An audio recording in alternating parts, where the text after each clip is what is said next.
পুরনো পদ্ধতিতে কোনো ওয়াকফ সম্পত্তি নথিভুক্ত করা যাবে না, ডিজিটাল পদ্ধতিতেই নথিভুক্ত করতে হবে।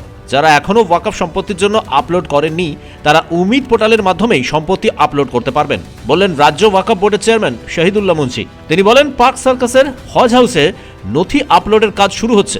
ট্রাইব্যুনাল থেকে আরও 6 মাস সময়সীমা বৃদ্ধি করা হয়েছে। 2026 সালের 24শে জুন পর্যন্ত তথ্য আপলোড করা যাবে। উমিদ পোর্টাল ওপেন হলেই করা যাবে upload. According to Umid rules যে পোর্টালটা খোলা হয়েছিল সেই পোর্টালের মেয়াদ ছিল 5 ডিসেম্বর এই বছরের 5 ডিসেম্বর 25। তো 5 ডিসেম্বর হলেও 6 তারিখ পর্যন্ত সুযোগটা দেওয়া হয়েছিল উমিদ পোর্টালে আপলোড করার জন্য।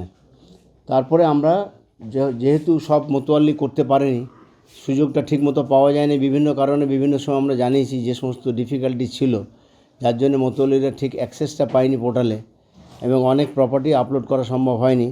এবং এটা মাথায় রেখে আগে আমরা সুপ্রিম কোর্টে গিয়েছিলাম। সুপ্রিম কোর্টে একটা দরখাস্ত করেছিলাম, অ্যাপ্লিকেশান করেছিলাম। আমাদের যে পেন্ডিং অ্যাপ্লিকেশান ছিল তার কানেকশানে একটা আইএ অ্যাপ্লিকেশান সুপ্রিম কোর্টে আমরা মুভ করে বলেছিলাম যে এই টাইমটাকে এক্সটেন্ড করা হোক, কারণ বিভিন্ন টেকনিক্যাল গ্লিচ এবং অন্যান্য কারণবশত সেখানে সবসময় অ্যাক্সেস পাওয়া যাচ্ছে না, টাইম লস হচ্ছে।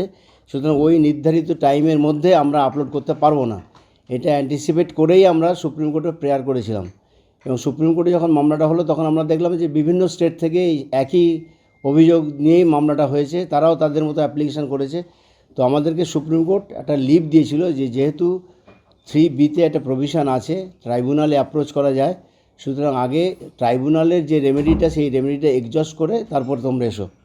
তো আমরা সেই মতো সুপ্রিম কোর্টের লিভটা কাজে লাগিয়ে আমরা ওয়াকফ ট্রাইব্যুনালে একটা দরখাস্ত করেছিলাম, অ্যাপ্লিকেশান হয়েছে। সেই অ্যাপ্লিকেশানে আমাদের only prayer to extend the time to upload the registered Waqf properties in the Umeed portal. তো সেইটা আলটিমেটলি হিয়ারিং হলো। হিয়ারিং হওয়ার পরে অর্ডারের ডেটটা 24 তারিখে ট্রাইব্যুনাল একটা অর্ডার পাস করলো। সেই অর্ডারে বলে দিয়েছে যে 6 মাস পর্যন্ত তারা মোতোয়াল্লিদেরকে বা ওয়াকফ বোর্ড, আমরা অ্যাপ্লিক্যান্ট কিন্তু ওয়াকফ বোর্ডই on behalf of the mutawallis আমরা অ্যাপ্লাই করে প্রেয়ারটা করেছিলাম ফর এক্সটেনশন। সেই prayer for extension has been granted by the tribunal. দিয়ে ওটা আলটিমেটলি 6 মাস দিয়েছে। 6 মাস শেষ হচ্ছে 24শে জুন শেষ হচ্ছে 6 মাস। ওয়াকফ বোর্ডের চেয়ারম্যান বলেন, এ রাজ্যে 82,000 সম্পত্তি রয়েছে, তার মধ্যে 24,000-এর নথি আপলোড করা হয়েছে। সুপ্রিম কোর্টে ওয়াকফ নথি আপলোডের জন্য সময়সীমা বাড়ানোর আর্জি জানানো হয়েছিল, তারপরেই ট্রাইব্যুনাল এই সময়সীমা বাড়িয়েছে। শেখ এরশাদের সঙ্গে শেখ কুতুবুদ্দিনের রিপোর্ট, কুবের কলম ডিজিটাল।